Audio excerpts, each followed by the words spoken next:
Hi hello ನಮಸ್ಕಾರ ಎಲ್ಲರಿಗೂ. Nature spirit 9 ಆಟ್ Kannada tarot card ರೀಡಿಂಗಿಗೆ welcome. ಇವತ್ತು ನಾನು ತಗೋತಾ ಇರುವಂತಹ ರೀಡಿಂಗ್, ನಿಮ್ಮ ಪ್ರೀತಿ ನಿಮ್ಮಿಂದ ದೂರ ಹೋಗೋದಕ್ಕೆ ಕಾರಣ ಏನು ಅನ್ನೋದ್ರ ಬಗ್ಗೆ ನಾನು ರೀಡಿಂಗನ್ನು ತಗೋತಾ ಇದ್ದೀನಿ.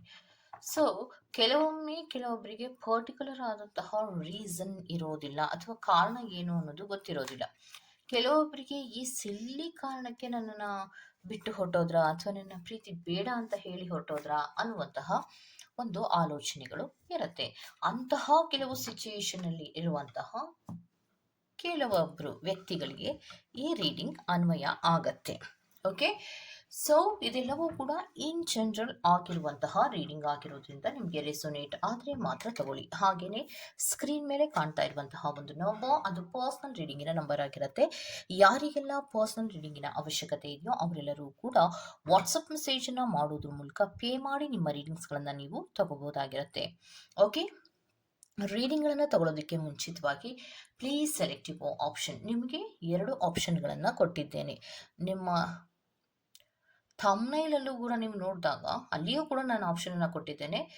ಸೊ ಇಲ್ಲಿಯೂ ಕೂಡ ನಿಮಗೆ ಆಪ್ಷನನ್ನು ಕೊಟ್ಟಿದ್ದೇನೆ. 1717 ಅನ್ನುವಂತಹ ಏಂಜಲ್ ನಂಬರನ್ನು ನೀವು ಆಯ್ಕೆ ಮಾಡಿಕೊಂಡ್ರೆ ಪಾಯಲ್ ನಂಬರ್ 1, 2222 ಅನ್ನುವಂತಹ ಪಾಯಲ್ ನಂಬರನ್ನು ಆಯ್ಕೆ ಮಾಡಿಕೊಂಡ್ರೆ ಅದು ಪಾಯಲ್ ನಂಬರ್ 2 ಆಗಿರುತ್ತೆ. ಆಯ್ಕೆಯನ್ನ ಮಾಡ್ಕೊಳ್ವಾಗ ಬಹಳ ಕಾನ್ಸಂಟ್ರೇಷನ್ ಇಂದ ನೋಡಿ ಆಯ್ಕೆಯನ್ನ ಮಾಡ್ಕೊಳ್ಳಿ. ಯಾವ ಏಂಜಲ್ ನಂಬರ್ ನಿಮಗೆ ತುಂಬಾ ಅಟ್ರಾಕ್ಟ್ ಆಗುತ್ತೋ ಆ ಏಂಜಲ್ ನಂಬರ್ ಅನ್ನ ಆಯ್ಕೆ ಮಾಡ್ಕೊಳ್ಳೋದ್ರ ಮೂಲಕ ನಿಮ್ಮ ಪ್ರೀತಿ ನಿಮ್ಮಿಂದ ದೂರ ಹೋಗೋದಕ್ಕೆ ಅಥವಾ ನಿಮ್ಮ ಪ್ರೀತಿಯ ವ್ಯಕ್ತಿ ನಿಮ್ಮಿಂದ ದೂರ ಹೋಗೋದಕ್ಕೆ ಪರ್ಟಿಕ್ಯುಲರ್ ಆದಂತಹ ಕಾರಣ ಏನು ಅನ್ನೋದನ್ನ ನಾವು ಸ್ಪಿರಿಟ್ಸ್ಗಳ ಹತ್ರ ಕೇಳ್ತಾ ಹೋಗ್ಬೋದಾಗಿರತ್ತೆ. ಹಾಗೆಯೇ ಡಿಸ್ಕ್ರಿಪ್ಷನ್ ಬಾಕ್ಸಿನಲ್ಲಿ ಪ್ರತಿ ಫೈಲ್ನ ಟೈಮಿಂಗ್ಸ್ ಅನ್ನ ಕ್ಲಿಯರ್ ಆಗಿಯೇ ಮೆನ್ಷನ್ ಮಾಡಿರ್ತೀನಿ. ನೀವು ಯಾವ ಫೈಲನ್ನು ಸೆಲೆಕ್ಟ್ ಮಾಡ್ಕೊಂಡಿರ್ತೀರೋ ಆ ಫೈಲ್ನ ಟೈಮಿಂಗ್ಸ್ ಅನ್ನು ನೋಡಿ ಸ್ಕಿಪ್ ಆಗಿ ನಿಮ್ಮ ರೀಡಿಂಗ್ಸ್ಗಳನ್ನು ನೀವು ತಗೋಬಹುದಾಗಿರುತ್ತೆ. ಓಕೆ, ಸೊ ರೀಡಿಂಗ್ಗಳನ್ನು ನೋಡೋಣ. Okay, let start. So spirits please help ಮಾಡಿ.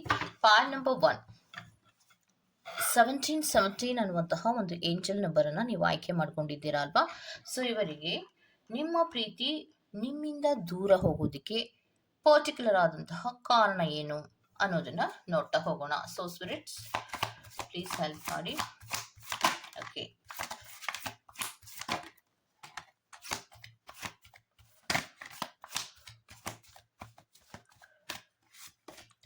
ಸೊ ಸೆಕೆಂಡ್ ಕಾರ್ಡಿನ ಕ್ಲಾರಿಫಿಕೇಶನ್ ಅನ್ನ ಕೊಡಿ ಸ್ಪಿರಿಟ್ಸ್. ಓಕೆ,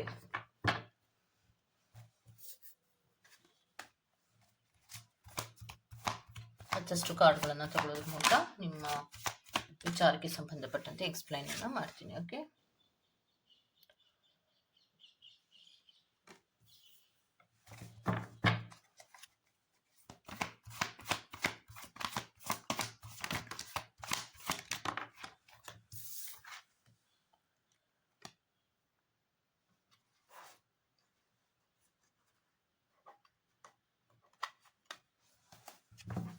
ಒಂದು ಫೈನಲ್ ಕಾರ್ಡ್ ಅನ್ನ ಕೊಡಿ ಸ್ಪಿರಿಟ್ಸ್.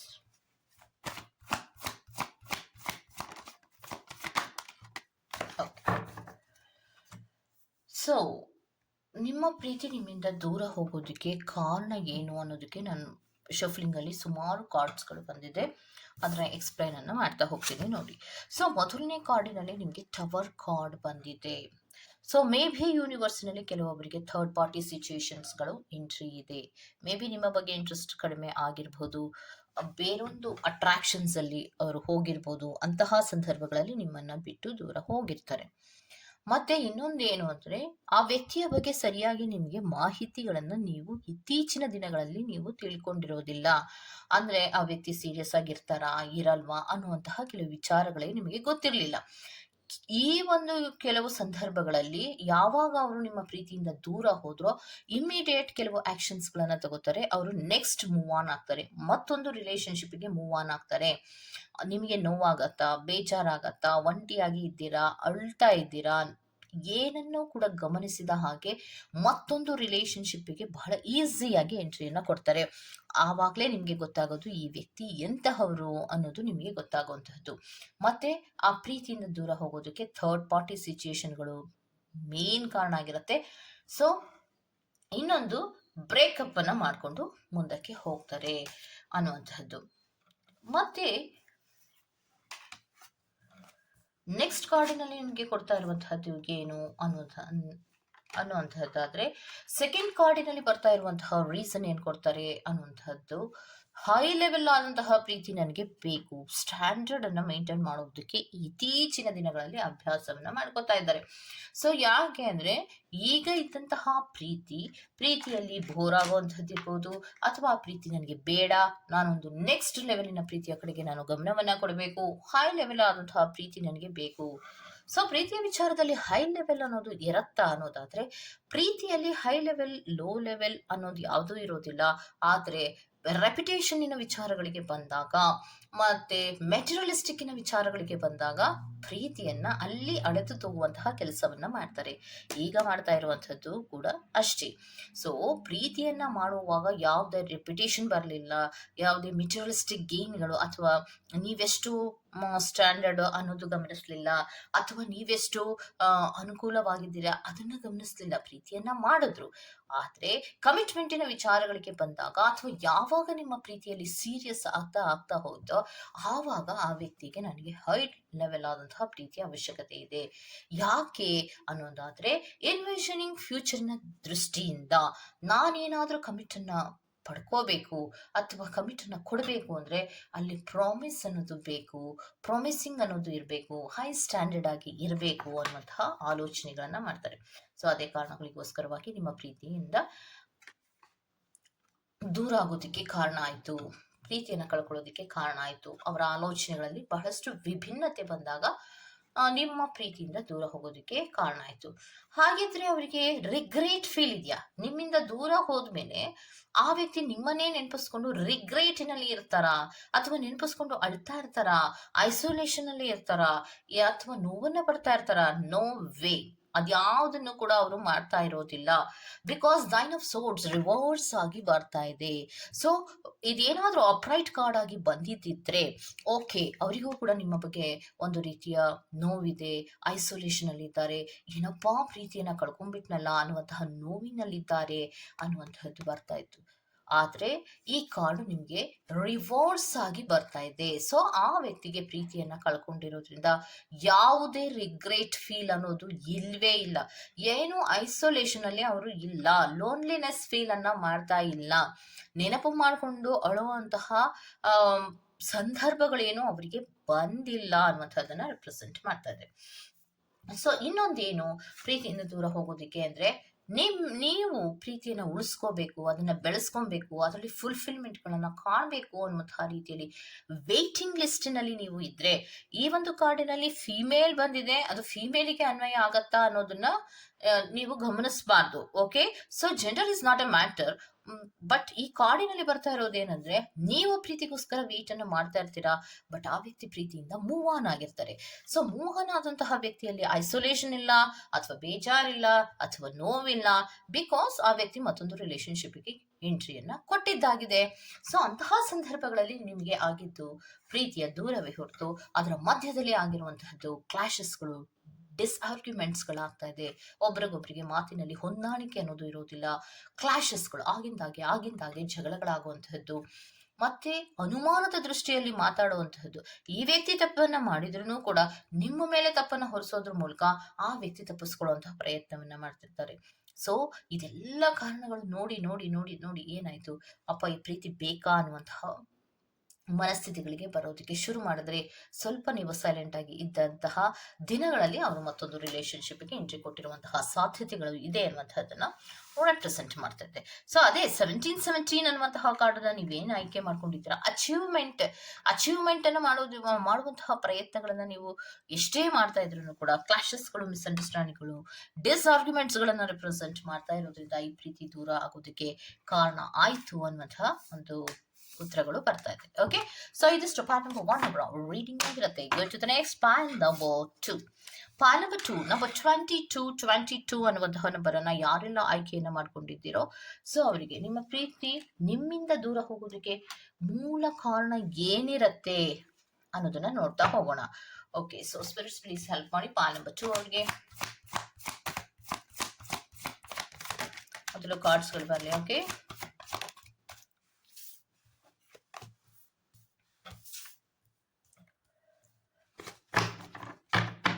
ಮತ್ತಷ್ಟು ಕಾರ್ಡ್ಗಳನ್ನು ಕೊಡಿ ಸ್ಪಿರಿಟ್ಸ್. Very good. ಲಾಸ್ಟ್ ಕಾರ್ಡಿನ ಕ್ಲಾರಿಫಿಕೇಶನ್ ಕಾರ್ಡ್ ಅನ್ನು ಕೊಡಿ spirits. Okay, so part number 2 ಯಾರೆಲ್ಲ ಆಯ್ಕೆಯನ್ನು ಮಾಡ್ಕೊಂಡಿದ್ದೀರೋ, ಸೊ ಅವರಿಗೆ ಬಂದಿರುವಂತಹ ಮೊದಲನೇ ಕಾರ್ಡು 7 ಆಫ್ ಕಪ್ಸ್ ಬರ್ತಾ ಇದೆ.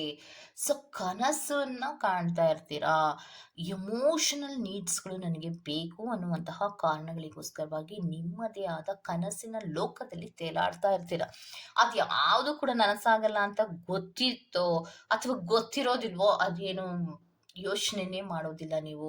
ಸೊ ಕೆಲವೊಂದು ಕನಸುಗಳು ನನಸಾಗತ್ತೆ, ಯಾಕಂದ್ರೆ ಅದು ಕನಸಿನ ಜೊತೆಗೆ ರಿಯಾಲಿಟಿಯನ್ನ ಕೂಡ ನಾವು ತಗೊಂಡಾಗ ಮಾತ್ರ ಕನಸು ನನಸಾಗತ್ತೆ. ಆದರೆ ರಿಯಾಲಿಟಿಯನ್ನ ನಾವು ಆಕ್ಸೆಪ್ಟ್ ಮಾಡದೆ ಬರೀ ಕನಸನ್ನೇ ಕಾಣ್ತಾ ಇದ್ರೆ ಕನಸು ನನಸಾಗೋದಕ್ಕೆ ಸಾಧ್ಯ ಇಲ್ಲ ಅನ್ನುವಂತಹ ಆಲೋಚನೆಗಳನ್ನ ಕೂಡ ಮಾಡದೆ ಎಮೋಷನಲ್ ನೀಡ್ಸ್ಗಳು ನನಗೆ ಬೇಕು ಬೇಕು ಬೇಕು ಅನ್ನುವಂತಹ ರೀತಿಯಲ್ಲಿ ಎಷ್ಟೋ ಟೈಮ್ ಅನ್ನ ಪಾಸ್ ಮಾಡ್ತಾ ಇರ್ತೀರ. ನೆಕ್ಸ್ಟ್ ಬರ್ತಾ ಇರುವಂತಹದ್ದು ಏನಂದ್ರೆ ಪ್ರೀತಿಯಲ್ಲಿ ಪ್ಯಾಷನೇಟ್ ಅನ್ನ ಗಮನಕ್ಕೆ ತಗೋತೀರಾ. ಪ್ಯಾಷನ್ ಆಗಿದ್ದಾರಾ? ಸೊ ನಿಮ್ಮ ಪ್ರೀತಿ ನಿಮ್ಮಿಂದ ದೂರ ಹೋಗೋದಕ್ಕೆ ಮೇನ್ ರೀಸನ್ ಏನು ಅಂದ್ರೆ ನಿಮ್ಮ ಆಯ್ಕೆಯಲ್ಲಿ ಆದಂತಹ ತಪ್ಪು. ಈ ವ್ಯಕ್ತಿ ನನಗೆ ಹೊಂದಾಣಿಕೆ ಆಗ್ತಾರಾ, ಈ ವ್ಯಕ್ತಿಗೂ ಕೂಡ ನಾನು ಒಪ್ಪಿಗೆ ಇದೆಯಾ, ಅಥವಾ ಈ ವ್ಯಕ್ತಿ ನಡವಳಿಕೆಗಳಲ್ಲಿ ಎಷ್ಟು ಕರೆಕ್ಟ್ ಆಗಿದ್ದಾರೆ, ಇದು ಯಾವುದನ್ನು ಗಮನಿಸಲ್ಲ. ಸಾಮಾನ್ಯವಾಗಿ ಯೂನಿವರ್ಸ್ನಲ್ಲಿ ಪ್ರೀತಿಯ ಕೆಲವೊಂದು ಮುಂದುವರಿಕೆಗಳನ್ನ ಮಾಡುವಂತಹದ್ದು ಜಸ್ಟ್ ಬ್ಯೂಟಿಫುಲ್ನೆಸ್ ಇಂದ, ಅಂದ್ರೆ ಸೌಂದರ್ಯಕ್ಕೆ ಮರಳಾಗಿ ಕೆಲವೊಂದು ಪ್ರೀತಿಗಳನ್ನ ಅಕ್ಸೆಪ್ಟ್ ಮಾಡುವಂತಹದ್ದು ಜಾಸ್ತಿ ಇರತ್ತೆ. ಸೊ ಯಾತಕ್ಕೋಸ್ಕರವಾಗಿ ಅಂದ್ರೆ ಒಬ್ಬ ವ್ಯಕ್ತಿಯನ್ನ ನಾವು ಆಯ್ಕೆ ಮಾಡ್ಕೊಳ್ಳುವಾಗ ಆ ಬ್ಯೂಟಿ ಅನ್ನೋದು ಮುಖ್ಯ ಅಲ್ವಾ ಅನ್ನೋದಾದ್ರೆ ಹೌದು, ಬ್ಯೂಟಿ ಅನ್ನೋದು ಮುಖ್ಯನೇ, ಆದ್ರೂ ಕೂಡ ಅದೇ ಮೇನ್ ಅಲ್ಲ ಅನ್ನುವಂತಹ ಆಲೋಚನೆಗಳನ್ನ ಯಾರು ಕೂಡ ಮಾಡಿರೋದಿಲ್ಲ. ಹೌದಾ? ಸೊ ನೀವು ತುಂಬಾ ಸುಂದರವಾದಂತಹ ಒಂದು ಹುಡುಗಿಯನ್ನ ಅಥವಾ ತುಂಬಾ ಸುಂದರವಾದಂತಹ ಒಂದು ಹುಡುಗನನ್ನ ನೀವು ನೋಡಿದ ತಕ್ಷಣ ಅದು ಆಗುವಂತಹದ್ದು ಪ್ರೀತಿ ಅಲ್ಲ, ಜಸ್ಟ್ ಅಟ್ರಾಕ್ಷನ್.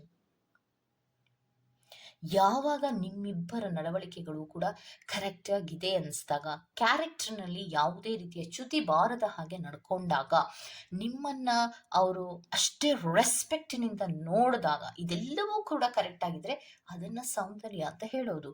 ಮೇಲ್ನೋಟಕ್ಕೆ ಏನು ನಾವು ಬಾಹ್ಯ ಸೌಂದರ್ಯದ ಬಗ್ಗೆ ನಾವು ಗಮನವನ್ನ ಕೊಟ್ಟು ಆ ವ್ಯಕ್ತಿಯನ್ನ ನಾವು ಅಕ್ಸೆಪ್ಟ್ ಮಾಡ್ತೀವೋ ಅಂತಹ ಕೆಲವೊಂದು ಪ್ರೀತಿಗಳು ಪ್ಯಾಷನೇಟ್ ಲವ್ ಆಗಿರತ್ತೆ ಅಷ್ಟೇ ಅನ್ನುವಂಥದ್ದನ್ನ ರೆಪ್ರೆಸೆಂಟ್ ಮಾಡ್ತಾ ಇದೆ. ಸೊ ನೆಕ್ಸ್ಟ್ ಕಾರ್ಡಿನಲ್ಲಿ ಡೆತ್ ಕಾರ್ಡ್ ರೆಪ್ರೆಸೆಂಟ್ ಆಗ್ತಾ ಇದೆ. ಮಿಸರಬಲ್ ಚೇಂಜಸ್ಗಳಾಗತ್ತೆ, ಸೊ ಎಂಡಿಂಗ್ಗಳಾಗತ್ತೆ. ಪ್ರೀತಿಯಲ್ಲಿ ಯಾವಾಗ ರಿಯಾಲಿಟಿಯ ಬಗ್ಗೆ ಆಲೋಚನೆಗಳನ್ನ ಮಾಡದೆ ಬರೀ ಪ್ಯಾಷನೇಟ್ ಅನ್ನ ಗಮನದಲ್ಲಿ ಇಟ್ಕೊಂಡು, ಆ ವ್ಯಕ್ತಿಯ ಸೌಂದರ್ಯವನ್ನ ಗಮನದಲ್ಲಿ ಇಟ್ಕೊಂಡು ನೀವು ಪ್ರೀತಿಯನ್ನ ಮಾಡಿರ್ತೀರಾ, ಆ ಪ್ರೀತಿಯ ಕನಸುಗಳನ್ನ ಕಟ್ಟಿರ್ತೀರಾ, ಆ ಸೌಂದರ್ಯದ ವ್ಯಕ್ತಿಯೇ ಕೆಲವೊಂದು ಮಿಸರಬಲ್ ಚೇಂಜಸ್ಗಳನ್ನ ಅವರ ಲೈಫಿನಲ್ಲಿ ಮಾಡ್ತಾ ಹೋಗ್ತಾರೆ. ಸೊ ಆಗಿಂದಾಗೆ ಚೇಂಜಸ್ ಅನ್ನ ಮಾಡ್ಕೊಳ್ಳುವಂತಹ ಗುಣ ಆ ವ್ಯಕ್ತಿಯಲ್ಲಿ ಇರುತ್ತೆ. ಸೊ ಅಂತಹ ಸಂದರ್ಭಗಳಲ್ಲಿ ಪ್ರೀತಿಯನ್ನ ಎಂಡಿಂಗ್ ಮಾಡ್ತಾರೆ. ಸೊ ಎಂಡಿಂಗ್ ಅನ್ನ ಮಾಡುವಂತಹ ವ್ಯಕ್ತಿಯಲ್ಲಿ ಚೈಲ್ಡಿಶ್ನೆಸ್ ಅನ್ನೋದು ಇರತ್ತೆ. ಆ ವ್ಯಕ್ತಿಯಲ್ಲಿ ಫುಲ್ ಕಾರ್ಡ್ ರೆಪ್ರೆಸೆಂಟ್ ಆಗ್ತಾ ಇರೋದ್ರಿಂದ ಆ ವ್ಯಕ್ತಿಯಲ್ಲಿ ಡೇಟಿಂಗ್ ಗಳ ಕಡೆಗೆ ಗಮನವನ್ನ ಕೊಡ್ತಾರೆ, ಒಂದು ಅಟ್ರಾಕ್ಷನ್ಸ್ ಗಳ ಕಡೆಗೆ ಗಮನವನ್ನ ಕೊಡ್ತಾರೆ. ರಿಯಾಲಿಟಿಯ ಬಗ್ಗೆ ಈ ವ್ಯಕ್ತಿ ಬರೋದೇ ಇಲ್ಲ, ಸದ್ಯಕ್ಕಂತೂ ಇಲ್ಲ. ಹುಡುಗಾಟದ ರೀತಿಯಲ್ಲಿ ವರ್ತನೆಗಳನ್ನ ಮಾಡ್ತಾ ಇರ್ತಾರೆ ಹೊರತು ಪ್ರೀತಿಯಲ್ಲಿ ಯಾವುದೇ ರೀತಿಯ ಸೀರಿಯಸ್ನೆಸ್ ಅನ್ನೋದು ಇರೋದಿಲ್ಲ ಅನ್ನುವಂಥದ್ದನ್ನ ರೆಪ್ರೆಸೆಂಟ್ ಮಾಡ್ತಾ ಇದೆ. ಸೊ ಇನ್ನೊಂದು ಏನು ಅಂದ್ರೆ ಈ ವ್ಯಕ್ತಿ ಯಾರನ್ನ ಪಾರ್ಟ್ ನಂಬರ್ 2 ಅವರು ಆಯ್ಕೆಯನ್ನ ಮಾಡ್ಕೊಂಡಿದ್ದೀರೋ ಆ ವ್ಯಕ್ತಿಯಲ್ಲಿ ಸೆಲ್ಫಿಶ್ನೆಸ್ ಅನ್ನೋದು ಸಿಕ್ಕಾಬಟ್ಟೆ ಇರತ್ತೆ.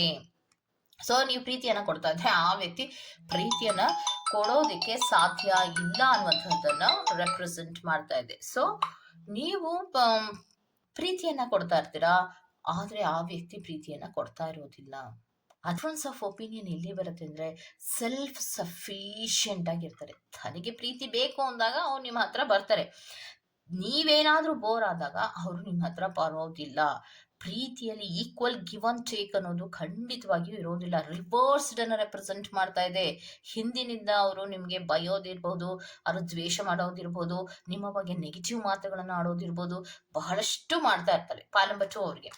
ಸೊ ಇನ್ನೊಂದು, ಲಾಂಗ್ ಟರ್ಮ್ ರಿಲೇಶನ್ಶಿಪ್ಪಿನ ಕಡೆಗೆ ನೀವು ಗಮನವನ್ನ ಕೊಡ್ತಾ ಇದ್ರೆ, ನಾನು ಹೊಂದ್ಕೋಬೇಕು, ಸಮಾಧಾನವಾಗಿರ್ಬೇಕು, ಸಂತೋಷವಾಗಿರ್ಬೇಕು, ಪ್ರೀತಿಯಲ್ಲಿ ಒಂದು ಅಟ್ರಾಕ್ಷನ್ ಇರಬೇಕು, ಕಮಿಟ್ಮೆಂಟ್ ಇರಬೇಕು ಅಂತ ಏನ್ ನೀವು ಯೋಚನೆಗಳನ್ನ ಮಾಡ್ತಿರ್ತೀರೋ ಆ ವ್ಯಕ್ತಿಯಲ್ಲಿ ಜಾಯ್ಫುಲ್ ಆಗಿರ್ಬೇಕು.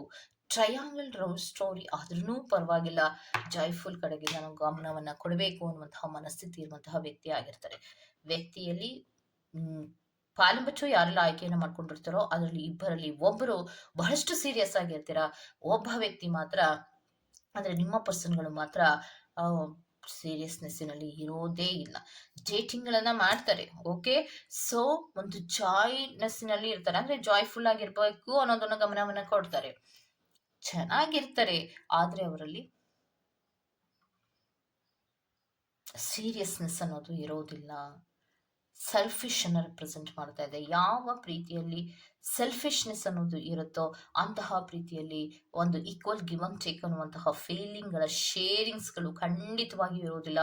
ರೆಸ್ಪೆಕ್ಟ್ ಅನ್ನೋದು ಖಂಡಿತವಾಗಿಯೂ ಇರೋದಕ್ಕೆ ಸಾಧ್ಯನೇ ಇಲ್ಲ. ಮತ್ತೆ ಆ ವ್ಯಕ್ತಿಯಲ್ಲಿ ಆಗಿಂದಾಗೆ ಮಿಸರಬಲ್ ಚೇಂಜಸ್ಗಳು ಆಗ್ತಾ ಇರೋದ್ರಿಂದ ಪ್ರೀತಿಯನ್ನ ಇವತ್ತಿಲ್ಲ ನಾಳೆ ಎಂಡಿಂಗ್ ಅನ್ನ ಮಾಡಲೇಬೇಕಾಗಿರತ್ತೆ. ಆ ವ್ಯಕ್ತಿಗೂ ಕೂಡ ಗೊತ್ತಿರುತ್ತೆ ಇವತ್ತಿಲ್ಲ ನಾಳೆ ಎಂಡಿಂಗ್ ಅನ್ನ ಮಾಡಬೇಕು ಅಂತ. ಆ ಎಂಡಿಂಗ್ ಅನ್ನ ಮಾಡುವಾಗ ಅವ್ರು ಹಲವಾರು ರೀಸನ್ ಗಳನ್ನ ಕೊಟ್ಟು ನಿಮ್ಮನ್ನೇ ಬ್ಲೇಮ್ ಮಾಡಿ ಅವರು ಎಂಡಿಂಗ್ ಅನ್ನ ಮಾಡ್ಕೋತಾ ಇರ್ತಾರೆ. ಸೊ ಅಲ್ಲಿ ಸಾಮರಸ್ಯ ಅನ್ನೋದು ಬರೋದಕ್ಕೆ ಸಾಧ್ಯ ಆಗಿರೋದಿಲ್ಲ. ಅದಕ್ಕೋಸ್ಕರವಾಗಿ ನಿಮ್ಮ ಪ್ರೀತಿಯನ್ನು ನೀವು ದೂರ ಮಾಡ್ಕೊಳ್ಳೋದಕ್ಕೆ ಕಾರಣ ಆಗಿದೆ ಅನ್ನುವಂಥದ್ದನ್ನ ರೆಪ್ರೆಸೆಂಟ್ ಮಾಡ್ತಾ ಇದೆ. ಓಕೆ, ಸೊ ಇದಿಷ್ಟು ಪಾರ್ಮೆಟ್ ರೀಡಿಂಗ್ ಆಗಿರುತ್ತೆ. ಈ ತರಹದ ರೀಡಿಂಗ್ ನಿಮ್ಗೆ ಇಷ್ಟ ಆಗಿದೆ ದಯವಿಟ್ಟು ಸಬ್ಸ್ಕ್ರೈಬ್ ಮಾಡಿ, ಪಕ್ಕದಲ್ಲೇ ಇರುವಂತಹ ಬೆಲ್ ಐಕಾನ್ ನ ಪಟ್ಟಂತ ಪ್ರೆಸ್ ಮಾಡಿ. ನಾನು ನಿಮ್ಮನ್ನ ಮತ್ತೊಂದು ರೀಡಿಂಗ್ ಗಳಲ್ಲಿ ಸಿಗ್ತೀನಿ ಅಂತ ಹೇಳ್ತಾ ಅಲ್ಲಿವರೆಗೂ ಟೇಕ್ ಕೇರ್, ಬೈ.